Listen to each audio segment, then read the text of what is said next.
Te enseño otro super tip para colocar el deslizador a un cierre o cremallera.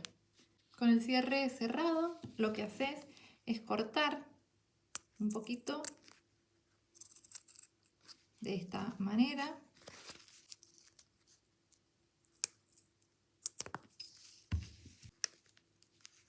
Abrís un poco el cierre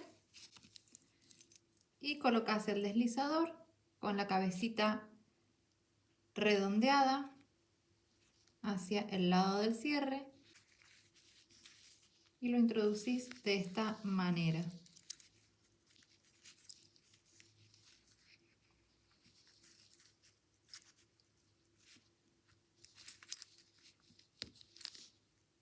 Una vez que sentís que hizo el clic, lo que haces es tomar los dos retacitos de tela que quedaron de este lado, tomas el deslizador y tirás.